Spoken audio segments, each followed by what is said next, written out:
Pastor Jim, question for you. How do we usher in revival? Wow, I think if I knew that specifically.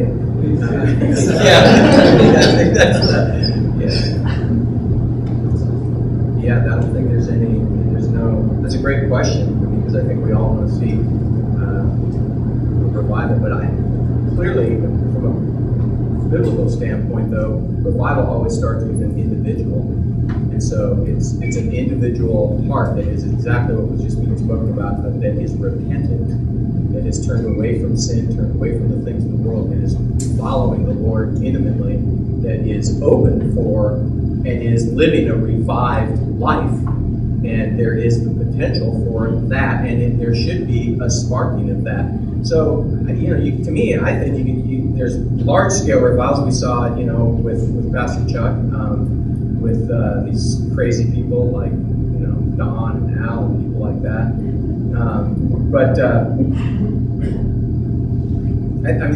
That's my perspective on it. I think that revival begins in an individual heart, and then if God so wills to blow the wind of the Spirit and pour out His Spirit and revive, I'm certainly praying for revival for this part of the country and revival for our nation. We're basically apostate. So, as Jim said, it begins in your heart, and then it goes from you, not from you, but revival really begins in the church. It doesn't begin out in the street or the marketplace. It really begins within the church. And the church becomes so moved upon by God the Holy Spirit that there's extraordinary prayer, or there's extraordinary moving of the Spirit, or there's extraordinary things that we can't make happen. They just happen. I think that'd be great if John would just take a moment. When things were exploding there in the 60s and 70s, it was basically out of everybody's control, wasn't it? Just God, the Holy Spirit was doing this dynamic work, and you guys were just going, holy mackerel, where are we going to put them now? There's too many people. Is that basically it?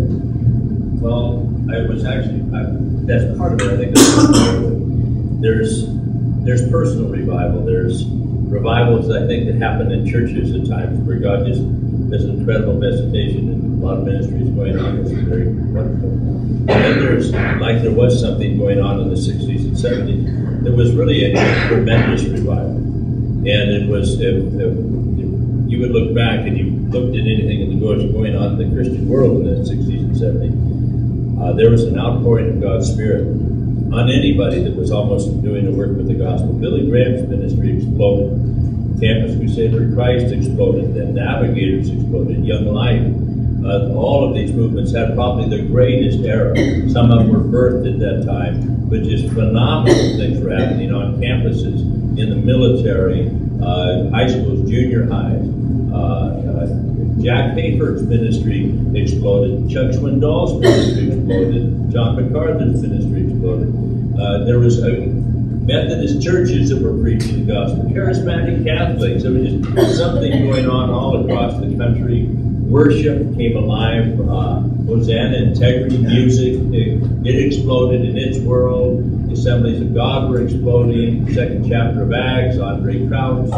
You just go on down the list. A whole new level of music was happening. Maryland music. And part of that was the Jesus movement in Southern California, which we were birthed out of as a movement.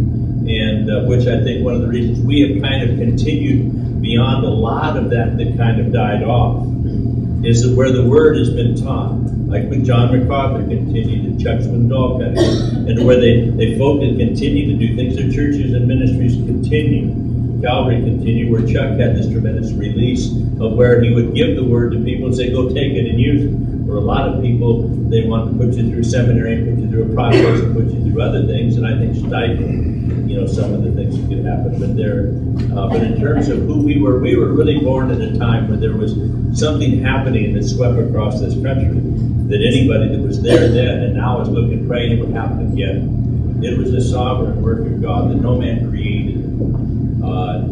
When you look at the way it was across the board and ministry with anybody that was just preaching salvation through Jesus Christ, God was blessing it, and their churches were thriving. There were churches in the Bible Belt that went up to 25,000, 30,000 people. They exploded during the time. and some have continued. But the point is, I mean, there was just this tremendous revival that I think we're longing for. Those of us who were around and alive and at that time and were involved in it, you realize there was something beyond just simply we had a formula or we had a good idea. Because we had an idea, but I'll tell you, you go up and down the California coast, there was Haight-Ashbury, a huge thing going on. There was Ray Stedman, where it exploded up there with youth and things, at PVC Peninsula Bible Church. Things going on all over Washington, Oregon, the hippie movement, and we kind of all collectively kind of found each other, or many of us, through that. But it was just a wonder when you look across the country and you're like, wow. And you know, when you see something that almost across the board has kind of died down. And now we who were birthed in it and continue to grow. But yet we are looking and saying, Lord, would you be merciful and do that again? Would you please? And to me, you continue personally seeking the Lord, continue personally longing for a work of His Spirit, and continues outpour.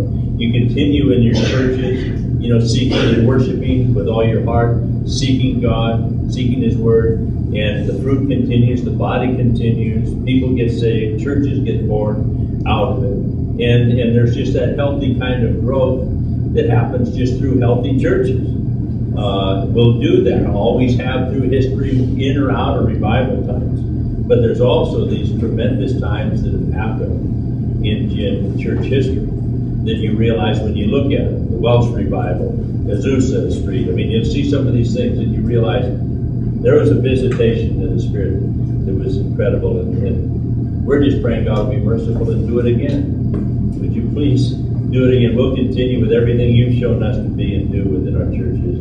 And but I'm just praying that people continue to get saved, churches are growing. It's wonderful.